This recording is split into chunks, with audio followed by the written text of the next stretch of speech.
Bonjour à tous, nous allons commencer ce webinaire. Donc, nous sommes ravis de vous accueillir en partenariat avec Addicted Pro. Et ce webinaire a pour thématique « Comment encourager vos collaborateurs à arrêter de fumer ?» Il s'inscrit dans le cadre du mois sans tabac. Donc, le mois sans tabac a lieu en novembre. Et il est organisé par Tabac Info Service. Et il faut savoir que donc, en 2019, le mois sans tabac avait 200 000 participants et en 2020, seulement 100 000 personnes ont participé. Donc, il est vraiment extrêmement important cette année d'arriver à remobiliser les gens pour bypasser cet effet Covid. Donc, en fait, l'objectif de ce webinaire est de vous donner des outils concrets afin de faire de l'entreprise, de votre entreprise, un lieu sans tabac et d'encourager vos collaborateurs. Donc, après une brève présentation de l'addiction au tabac et des traitements, nos deux expertes vous parleront du rôle de l'entreprise dans l'arrêt du tabac et des actions à mettre en place pour encourager vos collaborateurs à arrêter de fumer. Donc, pour vous accompagner ce matin, j'ai le plaisir de vous présenter le docteur Marion Adler, médecin praticien hospitalier à Paris, tabacologue et qui fait de nombreuses interventions en entreprise. Bonjour, docteur Adler. Bonjour à tous. Et je vous présente également Alice Denoise, tabacologue, patiente experte et qui fait également de nombreuses interventions en entreprise. Bonjour Alice. Bonjour à tous. Donc, nous allons commencer. Et donc, la première étape, évidemment, est de comprendre l'addiction au tabac pour pouvoir comprendre et accompagner. Et donc, Alice, c'est quoi le tabagisme ? Le tabagisme, vraiment l'information la plus importante à savoir, c'est que c'est une maladie chronique. Et donc, comme toute maladie chronique, il faut qu'on aide sa prise en charge. C'est une maladie chronique qui tue 75 000 personnes chaque année en France, ce qui représente 200 personnes chaque jour. Et c'est ce qui fait d'elle la première cause de mortalité évitable. Les bonnes nouvelles, c'est qu'en 2014, on a initié plein de mesures pour justement faire chuter ce taux de tabagisme en France. Donc, il y a eu le paquet neutre, le mois sans tabac, la hausse du prix du paquet, la prise en charge de la plupart des substituts nicotiniques par la sécurité sociale. Bref, plein de choses qui ont permis de faire descendre ce taux de tabagisme pour arriver finalement à un quart de la population française qui dit fumer quotidiennement, ce qui reste très, très élevé. Et malheureusement, en 2019, ce taux s'est stabilisé, sûrement à cause du Covid, en 2020, pardon. Et en 2021, nous n'avons pas encore les chiffres, mais ce qu'on sait, c'est qu'avec toute l'anxiété qui a été liée, qui est liée au Covid, c'est très très clair que des salariés de vos entreprises ont dû augmenter leur consommation, voire reprendre leur consommation. La bonne nouvelle, c'est que 70% des fumeurs, à peu près même plus, disent vouloir arrêter de fumer. Donc il y a clairement une action à mener de votre part pour les soutenir. Oui, donc arrêter de fumer, on le sait tous, enfin tous ceux qui ont fumé le savent, c'est pas du tout évident. Et donc pourquoi n'est-ce pas évident et à quel point la nicotine est-elle addictive, Marion Adler? Oui, ce qui est important, c'est de comprendre que finalement, comme n'importe quelle maladie chronique, quand on est bien accompagné avec des traitements adaptés, ça permet nettement d'augmenter les chances de réussite. Donc, quand vous avez une fracture de jambe, personne ne vous dit il faut guérir votre fracture sans béquille et sans plâtre. Donc, ça vous paraîtrait complètement aberrant qu'un médecin vous dise ça. Pour l'arrêt du tabac, c'est pareil. Il y a des traitements qui peuvent vous aider et justement, on va voir un petit peu à base de quoi ils sont. Alors, ce qu'il faut comprendre, c'est que la nicotine est une des substances les plus addictives, en effet. C'est aussi addictif que l'héroïne au niveau de la dépendance. C'est-à-dire que 95% des gens qui fument vont avoir une dépendance quotidienne à la cigarette. Et donc, c'est à cause de la nicotine qui, pour elle-même, a une toxicité parce qu'elle est très addictive, mais n'est absolument pas toxique pour la santé. Ça veut dire que la nicotine n'est pas cancérigène. Elle n'est pas toxique pour les poumons, elle ne donne pas d'accident cardiovasculaire. Donc la toxicité de la nicotine n'est absolument pas au niveau de la santé, mais la toxicité est ailleurs, c'est dans la fumée de cigarette. La nicotine, elle, est par contre très très addictive. Donc ça, c'est ce qu'on voit avec la plupart des fumeurs qui ont besoin de fumer tous les jours. Mais alors, qu'est-ce qui rend la cigarette toxique ? Alors, ce qui rend la cigarette toxique, c'est la fumée. C'est-à-dire qu'il faut comprendre que ce qui est toxique quand on fume, c'est quand on allume la cigarette. Quand on allume, on inhale de la fumée. La fumée, c'est la même que celle d'un feu de cheminée et nous ne sommes pas faits pour respirer un feu de cheminée 20 fois par jour ou 15 fois par jour. En fait, ce qui se passe, c'est que quand vous êtes dans une pièce avec un feu de cheminée qui n'est pas évacué, eh bien, on commence à tousser parce que, bien sûr, ce n'est pas bon pour le corps et on ne supporte pas. Il y a plein de substances dans la fumée de cigarette et dans la fumée du feu de cheminée qui sont toxiques. Par exemple, quand on allume, quand il y a combustion, il y a du coup des inhalations, quand on aspire sur cette fumée, de monoxyde de carbone. Le monoxyde de carbone, c'est un gaz, c'est le gaz des pots d'échappement, c'est un gaz qui se fixe sur nos petits globules rouges à la place de l'oxygène. Donc, on a une diminution d'oxygénation en permanence quand on fume. La bonne nouvelle, c'est que quand on arrête de fumer, en 24 heures, on retrouve une oxygénation normale parce que le monoxyde de carbone s'élimine en 24 heures. Dans cette fumée de tabac, il y a aussi du goudron qui encrasse les vaisseaux. Il y a des substances cancérigènes qui donnent des cancers, pas seulement le cancer du poumon, le cancer de la vessie. Tous les cancers, finalement, sont augmentés en risque par la fumée de cigarette. Et donc, la cigarette est un facteur de risque pour plein de maladies, mais à cause de la fumée. Donc, encore une fois, c'est parce qu'on allume la cigarette que c'est toxique. Ce n'est pas à cause de la nicotine, mais la nicotine, elle, est la substance qui va faire qu'on va être obligé de fumer tous les jours. Donc, cette fumée, ce n'est pas parce qu'il y a du papier autour de la cigarette que c'est plus toxique que s'il n'y en avait pas. Quand on prend un cigare qui comporte que du tabac naturel, comme c'est écrit en publicité dessus, eh bien, c'est aussi toxique parce qu'on l'allume et que ce qui est toxique, c'est évidemment l'inhalation de cette fumée. Donc, cette fumée, elle va pénétrer très, très vite dans les poumons et elle va très, très vite aller au niveau du cerveau et elle va faire ce qu'on appelle un shoot de nicotine au niveau du cerveau et provoquer ce shoot qui va faire qu'on est dépendant de la cigarette à cause de la nicotine. Donc la nicotine, c'est ce qui fait souffrir quand on manque de cigarette, quand on est en train d'arrêter. On va commencer à être énervé, stressé, angoissé, on va avoir des fringales. Ça, c'est les signes de manque de nicotine, mais pas de cigarette. Donc, ce qu'il faut comprendre, c'est que si on prend plein de nicotine, avec tous les traitements qui existent, les substituts nicotiniques par exemple, la vapoteuse cigarette électronique, on va pouvoir prendre de la nicotine et du coup ne plus avoir besoin de prendre cette cigarette et ne pas souffrir quand on arrête de fumer, ne pas souffrir du manque. Et ne pas prendre de poids, parce que ça aussi c'est un élément important pour beaucoup de gens qui veulent arrêter de fumer, c'est de ne pas prendre de poids. Donc pour ne pas prendre de poids, il faut prendre la bonne dose de nicotine et stimuler un petit peu autrement ces endorphines en faisant peut-être un peu plus d'activité physique, mais toujours dans le sens de faire des activités qui nous plaisent. Ça, c'est très important. C'est le maître mot que je dis à mes patients quand ils veulent arrêter de fumer, quand ils viennent me voir pour arrêter de fumer, c'est il faut que ce soit dans le plaisir. Donc, plus on se fait plaisir, plus on stimule ces endorphines autrement qu'avec la nicotine de la cigarette. Et puis, si on complète avec de la nicotine, justement, par les traitements, eh bien, on peut être bien soulagé et faire un sevrage sans être énervé, sans être stressé, sans prendre de poids, sans avoir de fringales. Voilà. D'accord. Donc, en fait, les risques, c'est des risques cancérigènes, des risques pulmonaires et évidemment des risques cardiovasculaires. Et alors, est-ce que fumer comporte aussi des risques pour la santé mentale? Alors, il n'y a pas de lien direct entre le tabac et des problèmes psychiatriques comme on pourrait avoir avec d'autres substances psychotropes.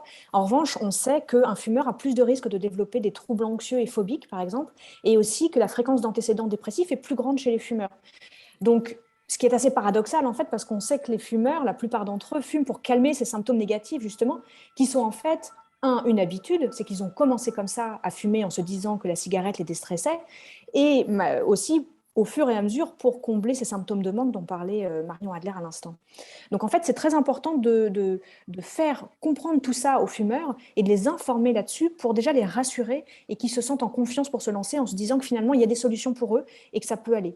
Et votre rôle aussi à vous en tant qu'entreprise est très important parce qu'avec le contexte du Covid qu'il y a eu, vous avez dû voir des petits, pourquoi petits, des troubles auprès de vos salariés, de leur expliquer que le tabagisme aggrave ces symptômes-là, ça peut leur donner une clé de sortie. Et donc justement, alors Marion Adler, vous avez commencé à en parler, hein, la clé de sortie, c'est évidemment des traitements adaptés à chacun. Donc, oui, alors encore une fois, important de savoir que les risques cardiovasculaires, respiratoires et cancer, ce sont les risques de la fumée et donc de toutes les substances inhalées par la fumée. Mais la nicotine n'est absolument pas dangereuse. Donc, ma nicotine, par exemple, je la prescris à des patients qui viennent de faire un infarctus, donc qui ont eu un problème cardiovasculaire, à des patients qui viennent me voir parce qu'ils ont un cancer du poumon, à des patients qui ont un problème de bronchite chronique ou d'insuffisance respiratoire. Je leur prescris la nicotine parce que la nicotine n'est pas toxique pour quoi que ce soit, elle est juste addictive. Je la prescris aussi aux femmes enceintes. C'est important de savoir que les femmes enceintes, elles ont décidé qu'elles auraient un bébé et que c'est clair qu'elles ne fumeraient plus quand elles ont un bébé. Et finalement, on s'aperçoit que 30% des femmes enceintes sont fumeuses. Ça veut dire qu'elles ont absolument besoin d'aide. Et ces femmes enceintes, je leur prescris de la nicotine parce que c'est ça qui va les aider. Donc la nicotine a été reconnue comme non toxique et le médicament est validé pour pouvoir être utilisé chez tout le monde. La seule contre-indication des substituts nicotiniques, c'est le non-fumeur. Donc vous voyez que c'est important de savoir. Il y a aussi quelque chose d'important à savoir, c'est que ce ne sont pas des traitements dangereux. Ce qui est dangereux, c'est la cigarette. Donc, on peut fumer avec un patch. Ce n'est pas plus dangereux de fumer avec un patch que de fumer sans patch. Ce qui est dangereux, c'est la cigarette. Donc, il est aussi dangereux de fumer avec ou sans patch. Ce n'est pas le patch qui va augmenter la dangerosité de la cigarette. Ça, c'est important aussi parce que beaucoup de gens pensent qu'à partir du moment où on commence les traitements, eh ben, il faut absolument être à zéro cigarette, alors que je ne me sens pas capable d'y arriver. Là, je dis toujours aux patients, c'est chacun son rythme. On peut très bien avoir la bonne dose de nicotine pour être à zéro cigarette et puis avoir besoin de garder 2 ou 3 cigarettes dans la journée en attendant d'arriver à zéro. Et l'évolution, bien sûr, doit se faire vers zéro parce que le non-risque, c'est zéro. Alors, ces traitements par substitution nicotinique, ils sont lesquels? Il y a les traitements, les formes orales de nicotine qui sont sous plusieurs formes. La forme orale, c'est j'ai très envie de fumer là, et il faut, comme c'est l'urgence, que je prenne tout de suite un peu de nicotine pour ne pas aller vers la cigarette.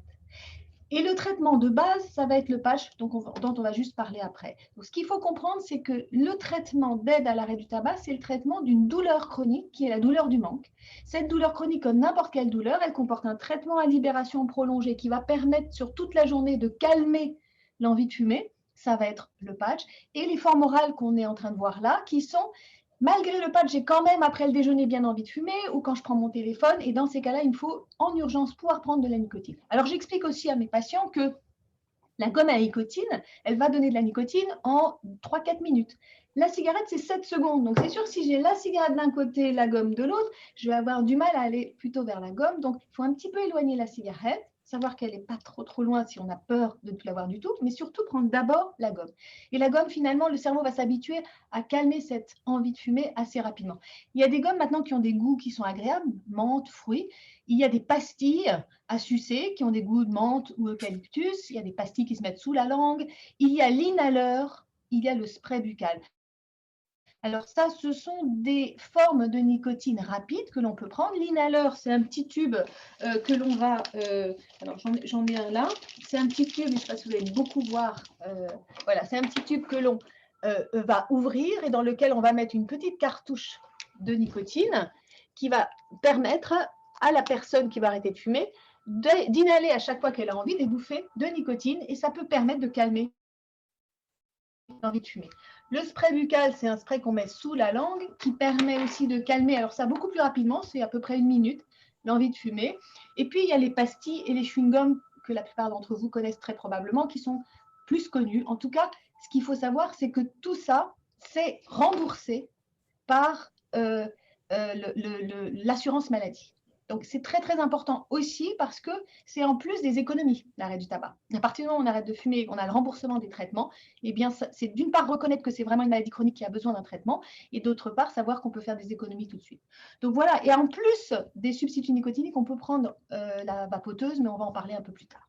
Et donc, donc c'est important quand même de préciser qui peut faire les ordonnances pour ces traitements. Ah oui, vous avez tout à fait raison. Alors, donc, le patch, comme je vous disais, c'est le traitement à libération prolongée. Les gommes, les pastilles, c'est les traitements en plus. À chaque fois qu'on a envie de fumer, on peut en prendre autant qu'on veut. Encore une fois, il n'y a pas de danger à prendre de la nicotine. Si on en prend trop, on ressent la même chose que quand on fume trop dans une soirée, c'est-à-dire un peu la bouche pâteuse. Ça peut être des nausées, ça peut être des maux de tête. Et dans ces cas-là, on diminue un peu la dose. Qui peut prescrire? Alors, c'est très important parce que dans votre entreprise, vous avez des médecins du travail et des infirmiers de santé au travail qui peuvent prescrire. C'est autorisé maintenant. Ils peuvent prescrire absolument les substituts nicotiniques et les gens sont complètement remboursés sur prescription, c'est-à-dire que 65% est pris en charge par l'assurance maladie et le reste par les mutuelles. Donc, comme n'importe quel médicament, c'est remboursé à 100% si on a une mutuelle, à 65% si on n'a que la Sécu. Et les médecins du travail ont absolument la possibilité de prescrire cela, alors qu'ils ne peuvent pas prescrire grand-chose, mais ça, ils peuvent prescrire les substituts nicotiniques, ainsi que les infirmiers de santé au travail. Ils ont le droit à la prescription, les sages-femmes, bien sûr, les médecins généralistes, les autres médecins, bien sûr. D'accord. Et donc, effectivement, vous en avez un petit peu parlé. Un autre outil, c'est évidemment la vapoteuse, puisqu'en plus, on a le geste. Alors, qu'est-ce qu'on peut dire sur le vapotage? Alors, le problème, le geste, ce n'est pas dangereux. Finalement, beaucoup de gens ont peur d'avoir le geste qui manque. Mais le geste, il est là surtout quand on est en manque de nicotine. Quand je suis bourrée de nicotine, finalement, j'ai plus trop besoin de ce geste. Mais c'est vrai que la vapoteuse a été une forme pour certaines personnes d'aide bien plus importante pour l'arrêt du tabac, donc il ne faut pas le négliger. C'est quoi la vape? La vape, ça contient un liquide et non pas du tout du tabac. Il n'y a pas du tout de tabac dans la vapoteuse. Il y a un liquide qui contient de la nicotine. Enfin, moi, je conseille vraiment aux gens qui, évidemment, fument. Ils sont dépendants de la nicotine. Donc, je leur conseille de mettre de la nicotine dans la vapoteuse. Hein, ce n'est pas obligatoire. En tout cas, après, on peut l'enlever au fur et à mesure. Mais de mettre de la nicotine, bien sûr.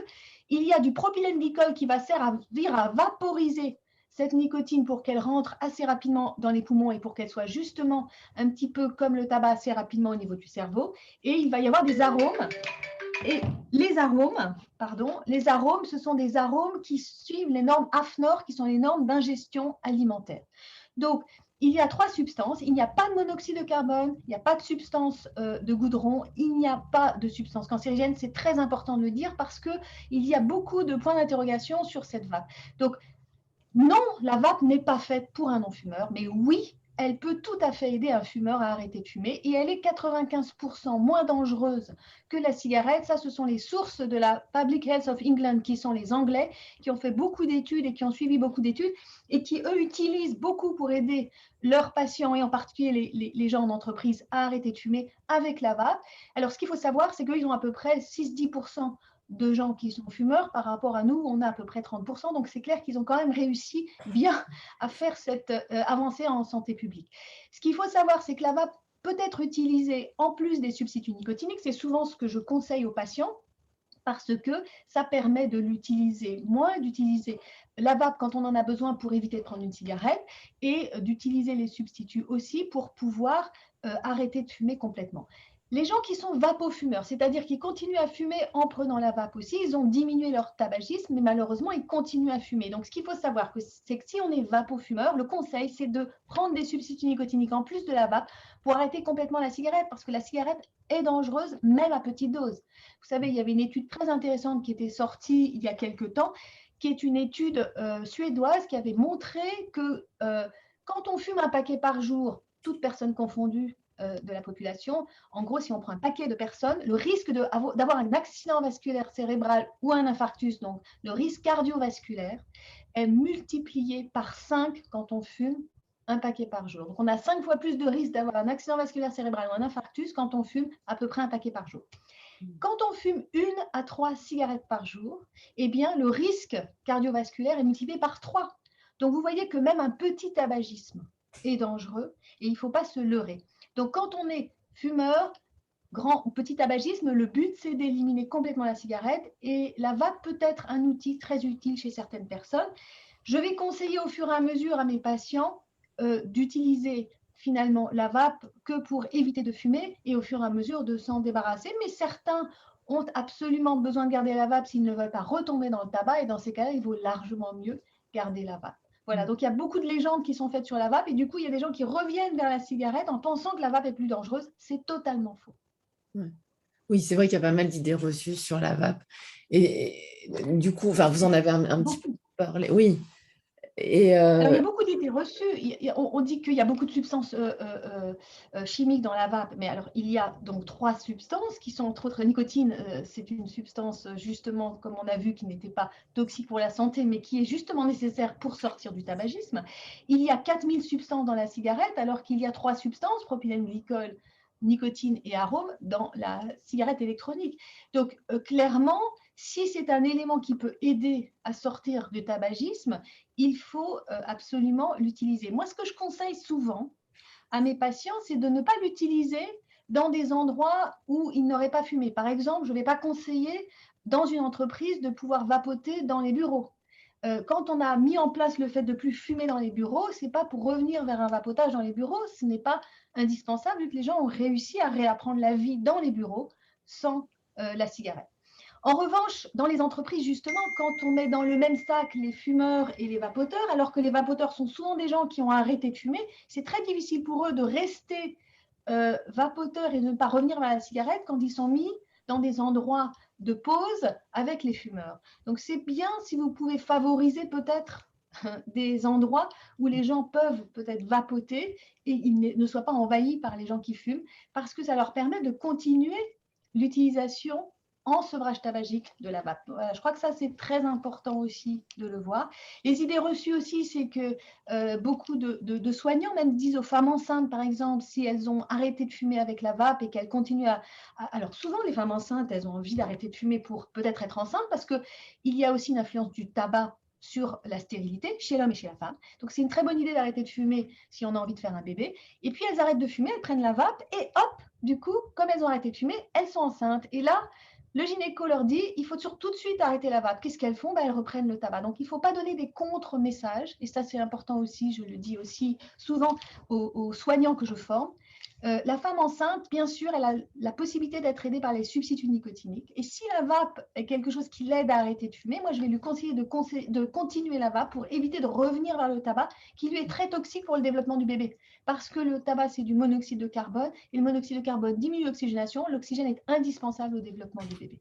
Donc ça, ce sont des choses importantes. Et ces idées reçues sur la vape, c'est important de savoir que non, ce n'est pas conseillé chez les non-fumeurs, mais oui, chez les fumeurs, s'ils veulent, ils peuvent, et ce n'est pas obligatoire. Et puis, au fur et à mesure, on peut, en la prenant moins fréquemment, beaucoup plus facilement s'en détacher. C'est beaucoup moins addictif que la cigarette. D'accord. Donc, on en a un petit peu parlé, hein, comment motiver ses salariés à utiliser la vape pour arrêter de fumer. Enfin, vous l'avez un peu dit, des espaces de vapotage. Je ne sais pas si vous vouliez rajouter quelque chose. Mais écoutez, ce qui est important, c'est de considérer que ce n'est pas quelque chose qu'il faut renormaliser dans l'entreprise. Je suis tout à fait d'accord. Mais par exemple, de faire un coin peut-être ou une pièce où ils peuvent peut-être vapoter, alors que fumer, ça met de la fumée qui, elle, est toxique pour l'environnement, c'est clair. Donc le vapotage peut être un endroit à l'abri où les gens peuvent vapoter quand ils arrêtent de fumer, où ils puissent vapoter sans être au même endroit envahi par la fumée. Dehors, ça peut être important d'avoir un endroit un peu protégé pour que les vapoteurs puissent en effet calmer leurs besoins en nicotine avec la vape et absolument éloigner les fumeurs. Mais c'est important de savoir qu'il ne faut pas mettre dans le même sac arrêter de fumer, arrêter de vapoter, parce que ce n'est pas la même toxicité ni pour la personne ni pour l'environnement. D'accord. Et donc, concrètement, quels sont les bénéfices de l'arrêt du tabac? Et est-ce qu'ils sont rapides et immédiats, en fait, ou est-ce qu'ils sont à plus long terme? Alors, les bénéfices du tabac, c'est très clair, c'est très rapide.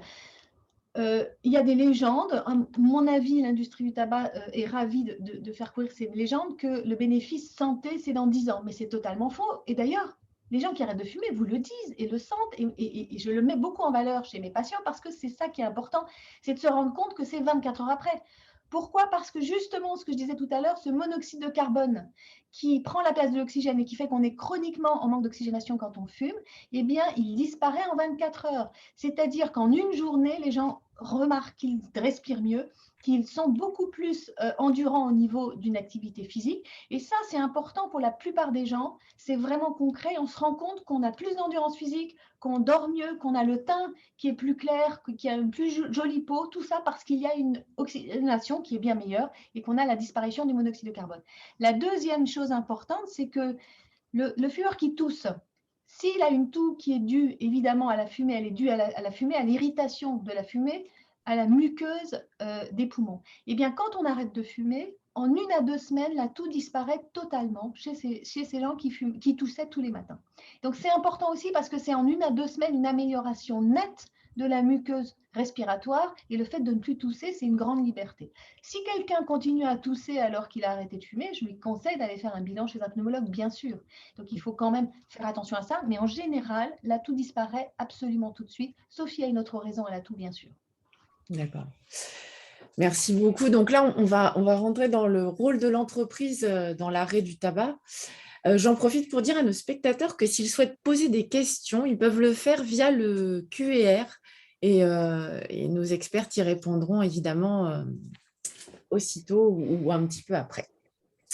Donc, le rôle de l'entreprise dans l'arrêt du tabac est déjà une question un peu cruciale. Quel est le coût du tabagisme pour l'entreprise? Ah, Alice. Oui, c'est bon, pardon, j'avais coupé mon micro. Oui, bien sûr, il y a un coût pour l'entreprise, puisqu'il y a une étude notamment qui a été réalisée en 2013 par l'Université de l'Ohio, qui estimait que le coût moyen d'un salarié fumeur pour l'entreprise, c'était 4 600 € de plus qu'un non-fumeur. Et tout ça, ça s'explique très simplement en fait par le moindre nombre, enfin le nombre moins important de congés maladie. Donc, évidemment, inciter vos salariés à arrêter de fumer, c'est les aider à aller mieux, évidemment, mais c'est aussi aider votre entreprise à avoir une meilleure productivité. Et parfois, ça fait un peu, c'est un peu mal vu de dire ça, mais cette étude prouve que les chiffres vraiment le confirment. Après se pose la question de la pause, dont Marion va parler maintenant, qu'il ne faut pas oublier pour autant. Oui, c'est vrai, parce que en fait, cigarette est souvent associée à pause. Donc, si on ne fume pas, qu'en est-il des pauses? Alors ça, c'est quelque chose que je travaille beaucoup avec aussi mes patients.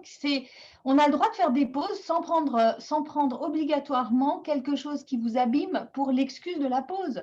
J'ai le droit d'aller faire une pause et de faire juste un tour dehors parce que j'ai besoin de m'aérer la tête 2 minutes et qu'il fait beau et que j'avais justement fini ce boulot. Donc, je me récompense et je fais 2 pas dehors parce que ça me fait du bien et que justement, comme je ne fume plus, je peux respirer l'oxygène et sentir d'ailleurs les bonnes odeurs parce qu'en plus, j'ai retrouvé un odorat.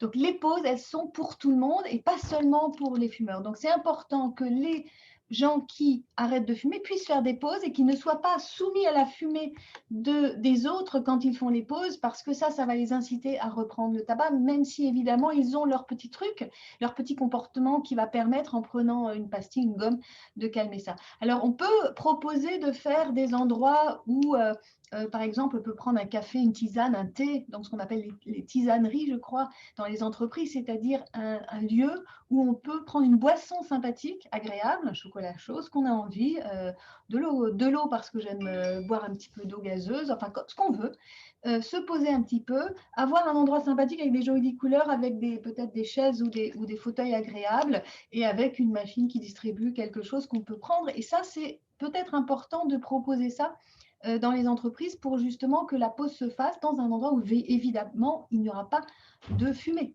Donc ça peut être une tisanerie en effet ou une pause café. Ça peut être aussi un endroit dehors à l'abri où on a fait un petit abri pour que les gens puissent justement se mettre, mais que ce ne soit pas l'endroit fumeur, pour que les fumeurs aillent eux un petit peu plus loin et qu'ils ne soient pas mélangés avec ceux qui arrêtent de fumer, qui sont assez fragiles par rapport aux autres qui continuent à fumer et qui risquent d'être emmenés à fumer de nouveau s'ils font des pauses. Alors, il y en a qui font plus du tout de pause et ça, je pense que ce n'est pas conseillé. Voilà. Et je rebondis juste pour un dernier point, c'est que beaucoup de fumeurs aussi ressentent le besoin d'aller faire une pause cigarette pour calmer leur stress, faire redescendre la pression. Et le rôle de l'entreprise là-dedans, ça peut aussi être de, par exemple, faire un atelier avec une sophrologue ou pourquoi pas de faire venir régulièrement une sophrologue dans l'entreprise ou de faire des cours de yoga ou en tout cas donner aux salariés des méthodes qui pourraient utiliser, notamment, je pense à la cohérence cardiaque, qui peut être utilisée pour, en 3 minutes, 5 minutes de pause, des exercices de respiration qui aident à faire justement baisser la pression et qui peuvent se substituer à la cigarette et qui feront vraiment meilleur effet sur le corps. Oui.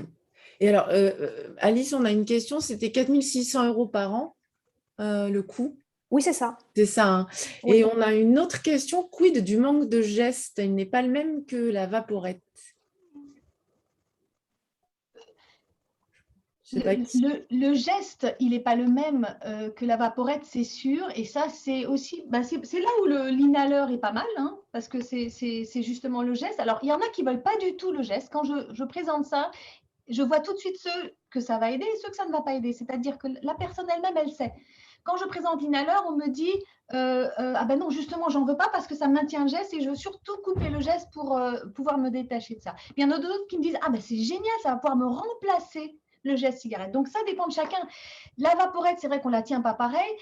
Moi, les conseils que je donne pour pouvoir ne pas tousser avec la vaporette, ça aussi c'est important, parce qu'il y en a qui disent que ça fait tousser, c'est quand on aspire comme la fumée de cigarette. Donc ce n'est pas la même chose, on est d'accord, c'est pour apporter la nicotine autrement. Et donc la personne va s'y habituer, mais il ne faut pas aspirer comme une cigarette, c'est-à-dire dans le fond de la gorge, parce que sinon on tousse tout de suite avec la vaporisation de la vaporette. Donc ce qu'il faut, c'est la ligne, on va dire, aspirer contre la langue et non pas dans la gorge. Vous voyez, on dirige finalement l'aspiration vers la langue et non pas vers la gorge. Ça permet de ne pas tousser quand on prend la vaporette. Et oui, c'est un autre geste, mais un chewing-gum, finalement, c'est un autre geste aussi.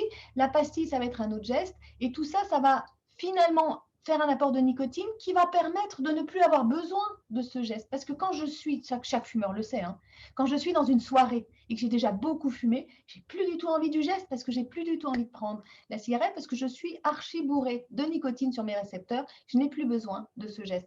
Donc, si on est suffisamment dosé en nicotine, on sait que le geste qui apporte un peu de nicotine, comme la prise de la gomme ou la vape ou l'inhaleur, va permettre de calmer en 2-3 minutes. Pour la vape, c'est plus rapide, c'est moins d'1 minute. Pour le spray, c'est moins d'1 minute. On va permettre de calmer l'envie de fumer et du coup, le geste, ce n'est pas un problème. D'accord. Donc, on va voir là quelles actions entreprendre hein, pour faire de l'entreprise une entreprise sans tabac. Mais d'abord, juste, si on juste souhaite... une info. Oui, Ouais, juste une info par rapport au coût, c'est 300 € par mois quand on fume un paquet par jour, donc 3 600 € par an d'économiser pour chaque fumeur quand on est en train d'arrêter de fumer. Donc, il y a aussi cette économie-là. Et il y a évidemment l'économie de l'entreprise, comme vous avez dit et comme Alice en a parlé, sur l'économie des arrêts de travail en moins pour maladies liées au tabac. Voilà. Donc, les deux sont gagnants. Mais bien sûr, oui. Alors, en tant qu'entreprise, si je souhaite former des équipes médicales à la prévention du tabagisme, quelles sont les formations disponibles? Alors, la formation la plus connue, évidemment, c'est la formation de tabacologie. Et ce sont des DU, en fait, des diplômes interuniversitaires, donc qui sont réalisés en plusieurs points sur une même région. Donc, il y a la région Grand Est, Grand Ouest, Grand Centre, Grand Sud, et Paris aussi, qui, elle, est considérée comme une région. Donc, c'est une formation sur 1 an. Qui est assez complète, enfin qui est très très complète, c'est la plus complète qui existe, et qui va permettre à l'infirmier ou au médecin du travail qui suit cette formation de pouvoir vraiment prendre en charge le fumeur. Après, il y a des formations qui sont plus courtes. Je complète juste en disant que cette formation peut être financée par la formation continue ou le CPF, le compte personnel de formation. Et après, il y a des formations qui sont plus brèves, mais qui sont aussi assez intéressantes pour une information rapide, pour être efficace assez rapidement. C'est notamment les formations qui sont dispensées par les équipes de Moi Sans Tabac. Donc là, typiquement, en ce moment, il faut aller sur le site moisanstabac.fr.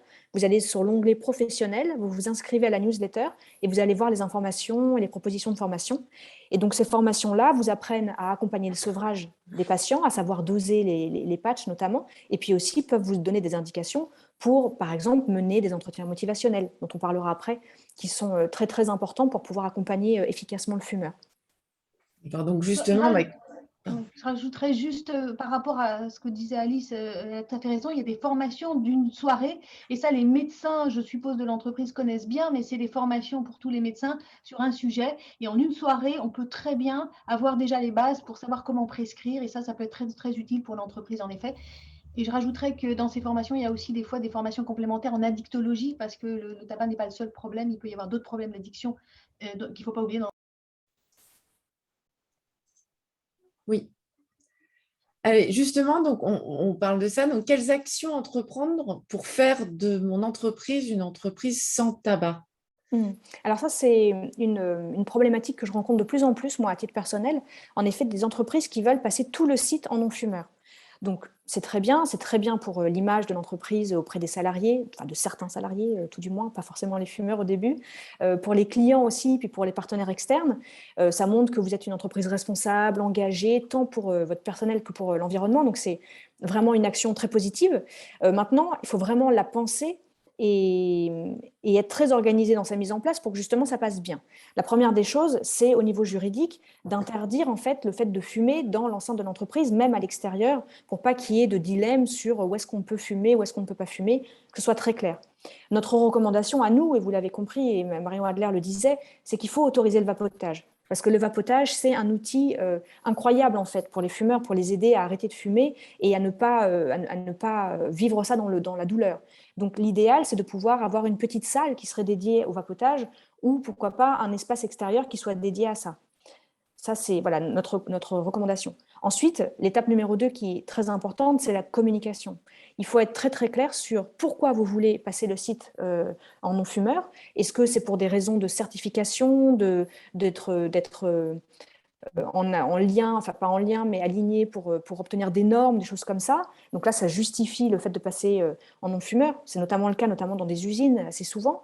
Mais est-ce que c'est parce que c'est une maladie chronique que vous voulez prendre en charge et donc aider vos fumeurs, vos salariés fumeurs à s'en débarrasser tout simplement? En tout cas, il faut pouvoir le justifier. Je vous recommande aussi de faire appel au CSE pour vraiment faire une opération voilà, qui soit pensée par tout le monde pour les fumeurs. Et ensuite, il faut proposer aux salariés une démarche. Comment est-ce que vous allez vous y prendre pour les accompagner? Parce que l'idée, c'est vraiment de les accompagner pour ne pas qu'ils se retrouvent seuls, un peu comme punis par l'entreprise. Ce n'est pas du tout l'idée. Vous faites ça pour leur bien, donc il faut vraiment mettre en place quelque chose. Donc, voir si vous mettez quelque chose en place avec le médecin du travail, les infirmières qui auraient été formées au préalable. Est-ce que vous faites venir un tabacologue, justement, pour faire un accompagnement sur le long terme avec vraiment quelque chose de très structuré et des prises en charge personnalisées à chaque fois pour les salariés fumeurs. Voilà. Donc, est-ce que vous faites des opérations? On en parlera après. Ça va avec toutes les opérations que vous pouvez mettre en place pour le mois sans tabac. Mais en tout cas, il faut vraiment penser une opération d'accompagnement pour que les salariés ne se sentent pas seuls dans cette aventure. Donc, effectivement, on va parler du mois sans tabac un petit peu plus tard avec effectivement tout ce tous les kits, les applis que vous pouvez télécharger sur le site Moi sans tabac pour vous aider, les affiches, etc. On en parlera un petit peu plus tard. Et donc là, effectivement, comment prendre en charge le salarié fumeur au sein de son entreprise? Comment aborder le sujet pour donner envie aux salariés de s'arrêter de fumer? Mais ce que disait Alice est très important. Je crois qu'elle a vraiment pointé du doigt ce qui est extrêmement important, c'est de ne pas stigmatiser les fumeurs. Ils sont victimes d'une maladie chronique.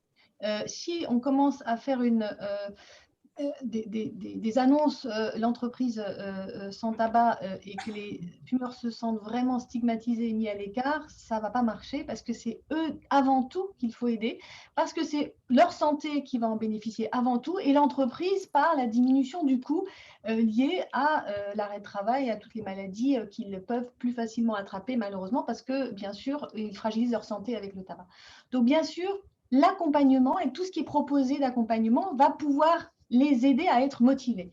D'abord, une conférence peut les aider, une conférence par justement quelqu'un qui connaît le sevrage tabagique, ça peut être un tabacologue en effet qui donne une conférence générale pour expliquer ce que je vous ai expliqué au départ, que ce qui est toxique dans la fumée, dans la cigarette, c'est la fumée et non pas la nicotine, que la nicotine est l'aide possible et en plus remboursée pour arrêter de fumer, qu'on peut être accompagné, que si on a des accompagnements réguliers justement et qu'on a une sorte de coaching par un tabacologue, ça peut permettre d'augmenter les chances d'arrêt et surtout on se sent moins seul et on se sent aussi déculpabilisé. Donc les traitements bien sûr prescrits, alors si possible par le médecin du travail ou les infirmiers de santé au travail, bien sûr si besoin, sinon le médecin généraliste de la personne ou un tabacologue encore mieux, médecin tabacologue qui pourrait prescrire et qui vient peut-être de temps en temps faire des consultations sur place, ça c'est aussi possible. Après, ça peut être un tabacologue comme Alice qui accompagne et qui, avec quelqu'un d'autre qui prescrit. En tout cas, il y a plusieurs formules et possibilités. À un moment donné, quand les substituts n'étaient pas remboursés, il y avait l'entreprise qui donnait un mois de traitement. Je me souviens de certaines entreprises qui faisaient ça. Maintenant que c'est remboursé, on peut peut-être permettre ça peut être un gain financier si on a fait un mois sans tabac, par exemple, ou des choses comme ça, ou ça peut être des consultations de groupe aussi qui peuvent se motiver dans les groupes des salariés entre eux à décider que pour le mois sans tabac, par exemple, vous leur proposer un accompagnement que vous financez bien sûr, vous l'entreprise, et ils vont pouvoir être en groupe et individuellement pour avoir quand même des prescriptions adaptées à leurs besoins personnalisés, mais ils vont pouvoir en groupe se motiver et se donner les trucs à chacun pour savoir comment ils vont faire dans les moments de pause, justement, peut-être pour faire des pauses ensemble avec un chewing-gum à la nicotine ou avec une vaporette pour calmer justement l'envie de fumer ensemble et se motiver à ne pas prendre de cigarettes dans les pauses. Donc ça peut être aussi extrêmement positif de créer un groupe de motivation, peut-être au moment du mois sans tabac et puis peut-être sur les 4-5 mois qui suivent. Ce que je peux dire en tout cas, c'est que quand j'accompagne mes patients qui viennent me voir en consultation à l'hôpital, en général, je leur propose un accompagnement d'1 an qui au début est plus fréquent et qui au fur et à mesure s'espace, plus ils ont réappris la vie sans tabac et ils ont compris d'une manière active comment marchaient les traitements, plus ils sont autonomes et libres de ne plus avoir besoin de fumer surtout. C'est la liberté finalement qu'on va chercher. Et donc, on le disait, hein, les raisons et les motivations de chacun pour fumer sont très différentes. Donc, est-ce qu'on peut en dire un peu plus sur les entretiens motivationnels, justement? Les entretiens motivationnels, c'est vraiment, il y a 2 pieds en fait pour que un sevrage tabagique se passe bien et facilement, entre guillemets, c'est-à-dire qu'il ne se fasse pas dans la douleur. C'est évidemment d'être bien dosé en nicotine, et là on en a bien parlé, mais c'est aussi justement d'être à l'écoute du fumeur. Et donc, c'est de lui donner toute son importance, de partir du principe qu'il est l'expert de ce qu'il est en train de vivre, et de l'écouter, de le conseiller, de vraiment travailler sa motivation avec lui en balayant ses freins, en travaillant ses motivations, les bonnes raisons qu'il a d'arrêter de fumer. Il y a vraiment une discussion très importante à avoir avec lui en rendant sa problématique importante et en lui donnant les réponses qu'il attend. Et grâce à ça, en fait, il va être rassuré, il va avoir envie de se lancer même, et il va sentir qu'il en est capable. Et ça va faire toute la différence avec un entretien sans travail de la motivation comme ça. Il faut vraiment qu'il se sente important. Et donc, oui, les personnes qui font ces entretiens, on l'a dit, hein. Ce sont les tabacologues, généralement. Et des médecins peuvent en faire aussi. On peut être formé à l'entretien motivationnel, mais la clé quand même pour réussir à le faire, c'est vraiment de mettre le fumeur ou mettre la personne qu'on a en face de nous au centre de la discussion et de l'écouter et de la conseiller au mieux en fonction de cette problématique. Beaucoup de consultations, hein, comme dit Alice, en fait, pour beaucoup de sujets, hein, c'est arriver à motiver le patient à avoir envie de changer et de changer pour son bien-être. Donc, c'est dans beaucoup de sujets. Et en effet, c'est souvent utilisé en consultation. Et puis surtout, ça permet aussi d'apporter des réponses vraiment très personnalisées. C'est-à-dire que, évidemment, ça va permettre déjà de savoir si la personne a une dépendance physique plus ou moins forte et donc de l'aider à comprendre des choses là-dessus. Et puis aussi à trouver des méthodes alternatives, peut-être. Par exemple, qu'une personne aurait envie d'aller chercher un petit peu du côté des méthodes un peu naturelles. Peut-être qu'aussi la personne a besoin, et ça c'est tout le temps le cas en fait, qu'on l'aide à trouver avec elle des stratégies pour notamment les soirées, quand elle est un petit peu démunie face à cette envie très forte qui arrive, ou quand elle est face à un très gros stress. Voilà, réfléchir avec elle à des stratégies. Alors justement, Alice, j'en profite parce qu'on a une question. Pourquoi on fume plus en soirée et quand on arrête de fumer, mais qu'autour de soi, il y a beaucoup de fumeurs en soirée, comment faire? On fume beaucoup en soirée, déjà parce qu'il y a le mimétisme, le fait de voir des gens fumer nous donne envie de fumer. C'est un peu les neurones miroirs. Après, il y a aussi souvent, quand on est en soirée, il est possible qu'il y ait de l'alcool. Et l'alcool, en fait, excite les récepteurs nicotiniques. Donc, en fait, on va avoir plus, c'est normal, en fait, c'est que le cerveau aime être équilibré et l'alcool va un peu le ralentir et la cigarette va le stimuler. Et donc, quand il boit de l'alcool, il va appeler tout de suite quelque chose qui le stimule. Et comme c'est un ancien cerveau fumeur, et ben, il va avoir ce vieux réflexe de cigarette. Et donc, il va appeler une cigarette plus que dans une autre situation. La bonne nouvelle, c'est que quand on arrête de fumer, ce sentiment-là ou ce conditionnement, puisque c'est un conditionnement, va disparaître petit à petit. Mais en tout cas, au début, il faut vraiment avoir des stratégies pour justement ne pas se faire avoir par cette envie forte. Mais c'est normal. Et puis, il y a des possibilités aussi, justement, d'adapter un petit peu les doses de nicotine. Quand on voit que l'on fume plus en soirée, ce qui est souvent le cas, eh bien, on va prendre plus de nicotine en soirée. On va, par exemple, moi, ce que je conseille souvent, c'est de prendre le patch, de couper en deux, de mettre un demi-patch en plus, 1 heure avant d'aller dans la soirée. Ça va permettre aux récepteurs nicotiniques de se calmer et d'avoir un peu plus de nicotine, donc être un peu plus dosé, voire limite surdosé, pour ne pas avoir envie de la cigarette. Et puis, bien sûr, je vais prendre mes pastilles, mes gommes, ma vapoteuse, je vais prendre tout ce qui m'aide à m'éloigner de la cigarette. Et comme dit Alice, peut-être des stratégies, par exemple, je ne vais peut-être pas prendre le verre d'alcool fort qui est obligatoirement associé à la cigarette, mais je vais prendre un alcool peut-être, un apéritif peut-être pas alcoolisé au début. Et puis après, je sais que le verre à table, peut-être, d'alcool ne me donne pas trop envie de fumer parce que de toute façon, à table, on ne fume pas dans les restaurants. Ben là, je vais peut-être pouvoir le prendre celui-là. Mais voilà des stratégies qui me permettent de ne pas être dans les pièges qui m'incitent trop à fumer. Alors justement, on a une autre question. Les substituts sont remboursés sur combien de temps? Alors maintenant, c'est reconnu que c'est une maladie chronique. Merci Agnès Buzyn. Et elle a dit donc il n'y a pas de raison qu'il y ait des limites de prescription. Donc, c'est en fonction de ce dont on a besoin. Et donc, il y a des gens à qui je le prescris pour 1 an, il y en a pour qui je le prescris pour 3 mois parce qu'ils n'en ont pas besoin de plus.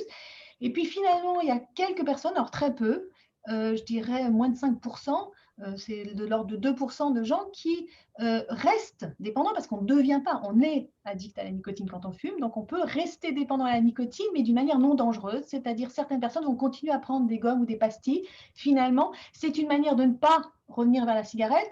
Ils n'ont pas réglé le problème de la dépendance, mais finalement, ils ont une dépendance à une substance finalement qui ne les abîme pas. Donc, on va dire que ça n'a rien à voir et que ce n'est pas grave. Il faut déjà rassurer. Et puis, ceux-là, peut-être qu'ils auront besoin, s'ils ont envie, du coup, ou ils s'achèteront leurs substituts, parce qu'on peut aussi les acheter comme ça, mais ils peuvent peut-être avoir une prescription aussi. Donc, il n'y a pas de limite dans la prescription. C'est comme l'hypertension. Le traitement, il va être aussi longtemps qu'on en a besoin et qu'on a l'hypertension. Donc, aussi longtemps qu'on a besoin de prendre des substituts nicotiniques, on peut faire la prescription et c'est remboursé par la Sécu, mais en général, ça se passe sur quelques mois. Alors, je dois dire que la stratégie 3 mois, ça, je ne suis pas du tout d'accord. C'est-à-dire que moi, j'adapte à la personne. Encore une fois, ce que Alice disait, c'est important, c'est personnalisé. Donc, je vais adapter aux besoins de la personne. Si la personne, au bout d'1 mois, a arrêté de fumer complètement et me dit j'ai presque oublié le patch, je sens que j'ai plus du tout envie, ben on va pouvoir commencer à baisser doucement. Si la personne me dit il y a encore des moments où c'est un petit peu fragile, ben, ce n'est pas le moment de baisser les béquilles. Donc, on va continuer. Et donc, en général, je dirais, ça peut être 7, 8, 10 mois, peu importe, de traitement avec une diminution très, très, très progressive. D'une part, pour réhabituer tranquillement son cerveau et son corps à ne plus avoir besoin de nicotine, et d'autre part, pour qu'il n'y ait pas le risque de prise de poids. Donc, c'est vraiment en fonction de chacun. Très bonne question. Merci Élodie Fouillet. Et donc là, évidemment, le meilleur moment pour encourager ses collaborateurs à arrêter de fumer, c'est le mois sans tabac. Donc j'en profite pour dire qu'Efficience Santé au Travail est partenaire du mois sans tabac. Donc je vous encourage à aller sur leur site, on va en parler un petit peu plus tard, parce qu'il y a évidemment de nombreux kits, de nombreux outils pour aider vos salariés. Nous pouvons vous en fournir également parce que vos médecins du travail en ont. Et donc, on va déjà… Alors, c'est en novembre, le mois sans tabac. Donc, pourquoi faire le mois sans tabac? Alors, ici aussi, on a copié les Anglais, et tant mieux, on les a copiés sur quelque chose de bien. Les Anglais faisaient le Stoptober en octobre. C'est-à-dire, en octobre, ils faisaient le mois sans tabac. Ça va bien ensemble. Et du coup, on a décidé de faire la même chose. Et on s'est aperçu qu'on multipliait par 5 finalement en proposant un mois sans tabac, que les gens se motivent, qu'il y ait des sites, qu'il y ait des kits, qu'il y ait des accompagnements. On peut multiplier par 5 les chances d'arrêt du tabac quand on fait ce mois sans tabac. Et puis l'année dernière, je crois qu'il y avait de l'ordre de 100 000 personnes qui se sont inscrites et qui ont pu être accompagnées, arrêter de fumer, avoir cette chance. Donc, chaque motivation est un pas de plus vers l'arrêt du tabac pour les fumeurs. Et ce mois sans tabac permet aux gens de se dire « Ah ben oui, c'est vrai que j'avais décidé que j'allais m'y mettre. Alors peut-être que c'est le moment peut-être avec mes collègues salariés, c'est peut-être le moment avec mon mari, c'est peut-être le moment avec mes enfants. Enfin voilà, c'est peut-être le moment de s'y mettre. Et ça peut vraiment ouvrir à chacun la voie et la motivation. Encore une fois, l'entretien motivationnel va parler à chacun individuellement pour l'arrêt du tabac. Donc c'est une bonne manière. Et les Anglais ont permis vraiment de diminuer largement le tabagisme avec ce mois sans tabac. Et c'est vrai que ça permet de fédérer, en fait, de fédérer les gens vers un but commun. Et ça, c'est quand même très important, cette énergie collective. Et donc, alors, en entreprise. Ouais. Surtout en entreprise, oui. Tout à fait. Très important parce que c'est le groupe. Pardon. Ouais. Allez-y, pardon. Ben justement, c'est le groupe et c'est là où on peut justement permettre en groupe et avec d'autres personnes dans l'entreprise d'être accompagné, d'accompagner ses collaborateurs, d'accompagner les autres salariés dans l'arrêt du tabac. Et ça peut être une très, très bonne motivation parce que la motivation par les pairs qui souffrent finalement de la même maladie, c'est souvent un lien qui les unit et qui leur permet d'avancer ensemble sans avoir peur de la stigmatisation, justement. Et alors, donc concrètement, Que puis-je faire dans mon entreprise pour accompagner mes collaborateurs pendant le mois sans tabac? On peut faire, Alors, déjà, on peut faire appel. Pardon, Marion, allez-y si vous voulez. non, vas-y. On peut faire appel à Moisson Tabac notamment et commander des signalétiques ou des kits qu'ils proposent. Alors, j'ai vu qu'il y avait une question là-dessus. Toute cette signalétique et tous ces kits sont gratuits. Il suffit d'aller, comme je vous le disais tout à l'heure, sur le site moissontabac.fr, d'aller dans l'espace professionnel, de vous inscrire et de commander ce dont vous avez besoin. Et donc, vous les recevrez dans les temps si vous commandez maintenant. Enfin, il ne faut pas tarder à les commander. Et ensuite, vous pouvez évidemment tenir des stands avec une tabacologue ou avec, je dis une parce que je pensais à moi, mais ou avec un tabacologue, avec les infirmières chez vous, avec le médecin du travail pour donner de l'information, tout ce qu'on vient de se dire là, pour attraper les gens en fait quand ils passent, pas très loin de l'endroit de pause, mais en même temps pas trop près non plus pour pas trop les agresser sur leur chemin de pause cigarette. Mais en tout cas, c'est une bonne occasion d'échanger voilà, avec vos salariés sur le rapport qu'ils entretiennent avec le tabac et de casser des idées reçues.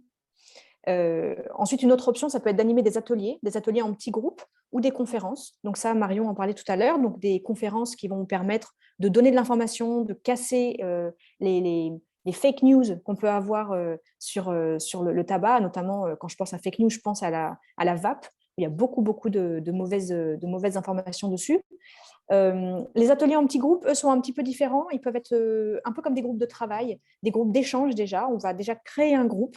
Donc, généralement, c'est 10-15 personnes, pas plus. Et puis, ça va permettre d'expliquer le fonctionnement de l'arrêt du tabac, du fonctionnement de l'addiction, et puis de commencer à exposer les différentes méthodes qui existent pour donner le pouvoir aux gens, en fait, de créer la stratégie qui leur correspond. Donc, ça les engage déjà un petit peu là-dedans, et puis ça les rassure. Et évidemment, Marion, vous intervenez quand vous voulez, hein. Le fait d'organiser un challenge de groupe, on en a parlé aussi. Un challenge de groupe, c'est vraiment le moment idéal, le mois sans tabac. Donc, on peut commencer justement par un événement de groupe, c'est-à-dire pourquoi pas un atelier, et ensuite enchaîner sur des entretiens individuels ou des entretiens de groupe. C'est possible de créer des groupes homogènes, par exemple des groupes de personnes qui veulent passer à la cigarette électronique ou des personnes qui sont très, très dépendantes physiquement et qui vont vraiment avoir besoin d'un support, d'une attention particulière ou en tout cas de stratégies qui sont homogènes.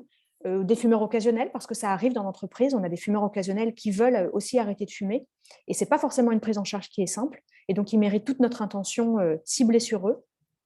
Et puis après, il y a le fait de faire intervenir un tabacologue avec d'autres experts. Et ces autres experts vont par exemple vous parler de la nutrition pour éviter la prise de poids, saisir cette occasion du mois sans tabac pour réexpliquer les bases d'une alimentation équilibrée. Ou pourquoi pas faire venir quelqu'un pour parler de la gestion du stress, l'accueil des émotions. Toutes ces choses-là qui participent à un arrêt du tabac serein et pérenne. Et pourquoi pas Donc voilà, et donc il y a plein de sujets à aborder. Et pourquoi pas quelqu'un qui va faire un cours de yoga ou de détente ou de permettre ou au contraire un cours un petit peu énergique pour ceux qui veulent. Ça peut être l'occasion de proposer des cours sportifs. Hein. Ça peut être à ce moment-là dans ce mois sans tabac. Alors le médecin tabacologue, il a bien sûr un rôle important à jouer, ça y est, j'y arrive. Maintenant, il faut y aller aussi en fonction de ce que lui, il a envie de faire. Il y a des médecins tabacologues, il y a des médecins du travail qui ne se sentent pas du tout parce qu'ils n'ont pas les connaissances suffisantes et c'est à respecter, ça aussi. Et ils préfèrent qu'il y ait quelqu'un d'autre qui vienne pour parler de ça. Et puis, il y en a qui ont eu une formation et qui, du coup, sont vraiment… Ceux qui ont eu une formation, qui s'y sont intéressés, en général, ils sont vraiment très motivants et en général, ils en parlent même quand ils voient les patients en individuel. Donc, c'est intéressant que ces médecins du travail aient une formation, enfin, que les soignants au travail aient une formation sur la tabaco, donc ça, c'est important. S'ils ne le sentent pas, eh bien, il faut peut-être en effet proposer à un tabacologue de venir. Alors, vous avez plusieurs entreprises qui proposent pour les entreprises justement des programmes d'accompagnement et c'est intéressant et vous avez toutes sortes. Ça peut être un accompagnement avec une conférence, ça peut être un accompagnement, comme a dit Alice, de plusieurs accompagnements dans le temps. Vous avez, je vois un là qui s'appelle OFT Entreprise qui fait ça assez régulièrement et qui connaît bien. Il faut que ce soit une entreprise qui connaissent bien le sevrage tabagique. Alors, justement, donc, je rebondis un petit peu sur ce que vous venez de dire, parce qu'effectivement, Efficience Santé au Travail proposera donc 2 conférences en novembre à destination des salariés cette fois. Donc, la première le 2 novembre avec Bernard Antoine et la deuxième le 9 novembre avec Addicted Pro. Et on proposera aussi un one-man show, Arrêter de fumer tue, écrit par Thomas Bidéguin et avec le tabacologue, donc Joseph Haussmann, hein, que vous avez cité OFT. Donc voilà, c'est pour ça que je rebondis. C'est très bien parce que Joseph Haussmann, il connaît bien le problème en effet. Et ça, c'est important ce que vous dites là. Je crois qu'il faudrait peut-être vraiment le remarquer et le redonner à nos participants parce que la deuxième conférence aussi dont vous avez parlé, c'est avec un tabacologue, je crois que c'est le docteur Philippe Arvers, et avec une patiente expert qui est Françoise, qui a fait un site extraordinaire aussi pour aider et accompagner les gens, qui s'appelle Je ne fume plus. Donc, je trouve que c'est des gens qui vraiment donnent des messages qui sont excellents. Donc, pour les salariés, ces conférences, c'est vraiment une très, très bonne occasion d'avoir en peu de temps plein d'informations pour leur donner envie d'arrêter de fumer. Et puis, ces conférences, effectivement, font partie du plan de prévention des addictions dans l'entreprise, hein. Donc, enfin, en tout cas, vous pouvez les utiliser comme tels, évidemment. J'en profite pour préciser le kit contient en fait des programmes avec des défis, des roues pour calculer les économies, des informations sur les outils disponibles, des affiches entreprises. Enfin, il y a beaucoup de choses. Parce que sur Tabac Info Service, on peut aussi, il me semble, avoir un entretien offert avec un professionnel de santé ou un tabacologue. Parce qu'on a une question, la consultation d'un tabacologue est-elle remboursée? Alors oui, ça c'est justement, c'est une très bonne question et c'est très important, on a oublié de le dire, c'est que les substituts sont complètement remboursés, mais la consultation du tabacologue dans tous les hôpitaux, c'est comme n'importe quelle consultation en secteur 1, elle est totalement prise en charge par la Sécu si vous avez Sécu plus mutuelle, bien sûr. Donc 65% Sécu plus la mutuelle, comme n'importe quelle consultation, il y a absolument des remboursements et les tabacologues en ville, c'est comme un généraliste en ville, ça dépend des généralistes, il y en a qui sont en secteur 1, secteur 2, mais bien sûr, c'est totalement pris en charge et heureusement, comme n'importe quelle consultation avec un médecin généraliste. Donc oui, c'est remboursé, donc en plus, ça c'est important. Et ce que vous aviez parlé à propos justement de Addicted Pro, je pense que ça c'est important de dire que c'est gratuit aussi, toutes ces, non, les conférences. Tout est gratuit, absolument, absolument. Alors, on va en parler après, hein, sur le site Addicted Pro. Il y a de nombreuses fiches pratiques. Donc, tout est gratuit. On va en parler juste maintenant. On va faire aussi un tour, un petit tour sur le site. Alors, juste avant, par contre, on a une question, encore une question, de Patricia Dard, d'ailleurs, que je salue parce qu'elle a couru Odyssea avec nous dimanche. Et donc, la question, c'est le fumeur de cigare qui n'est pas dépendant à la nicotine, peut-il être accompagné comme un fumeur de cigarette? Bien sûr. Alors, il faut, attention. Le fumeur de cigare, c'est un gros piège.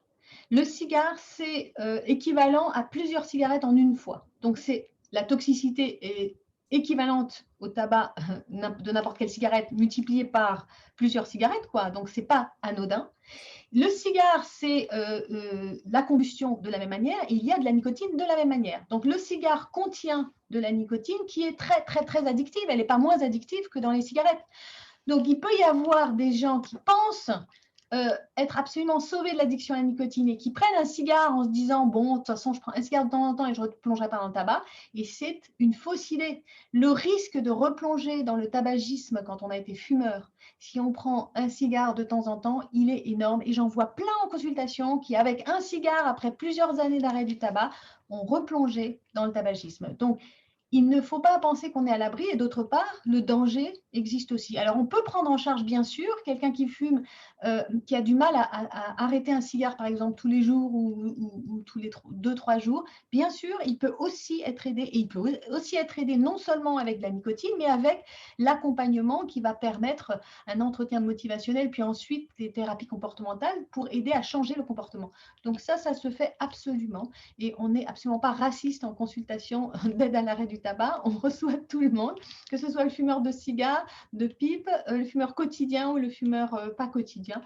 toute personne qui a besoin d'être aidée, on peut les aider. Et je vous dirais que j'ai des patients qui viennent me voir aussi après quelques années en me disant « Oh là, c'est génial parce que j'ai plus du tout envie de fumer, mais je suis toujours dépendant des gommes et j'aimerais bien essayer d'arrêter. » Donc, je les aide aussi pour ça. Il y en a qui viennent me voir en disant « C'est génial, ça fait 2 ans que je ne fume plus, mais comme je vapote, j'aimerais bien arrêter la vape maintenant. » Et ben, je les aide aussi. Voilà.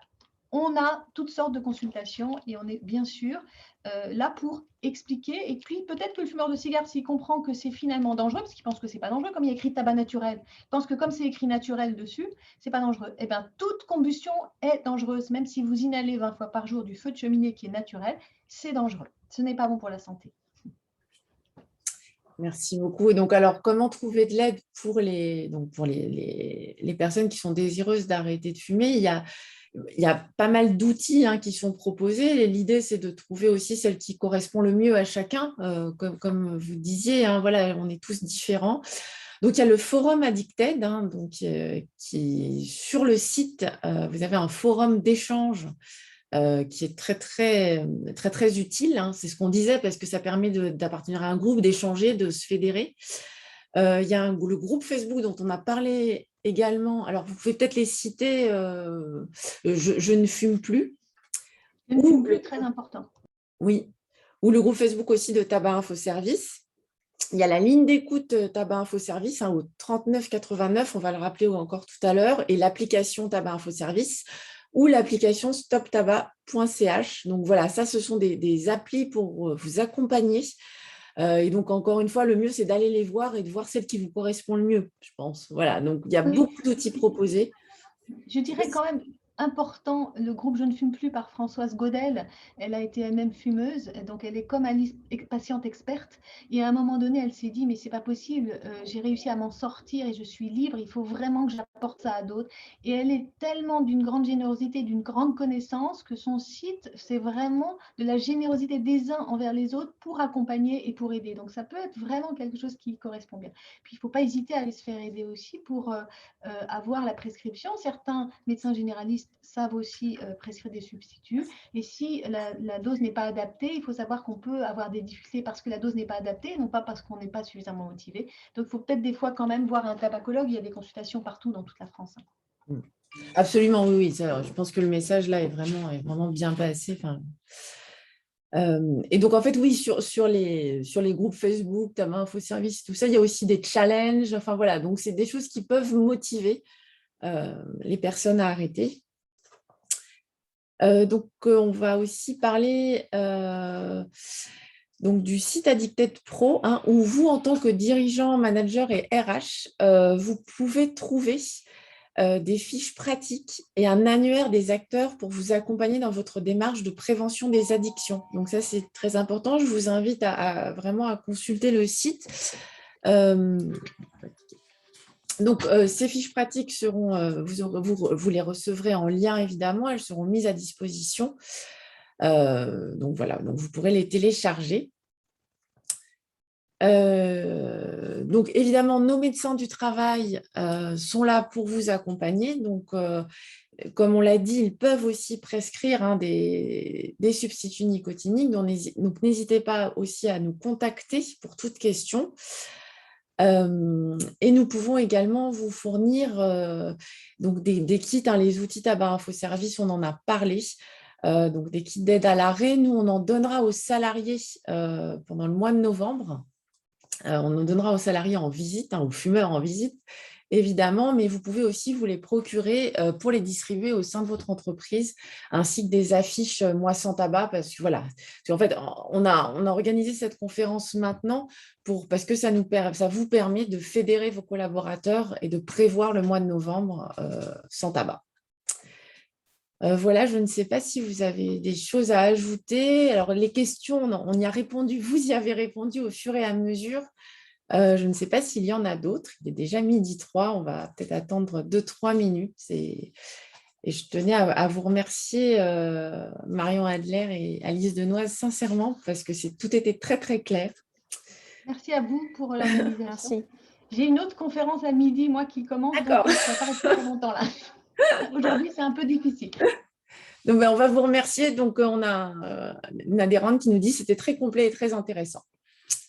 Donc, merci à tous, merci à nos spectateurs et de toute façon, ce sera en replay. À très bientôt. Au revoir. Merci beaucoup. Au Merci. revoir. Au revoir.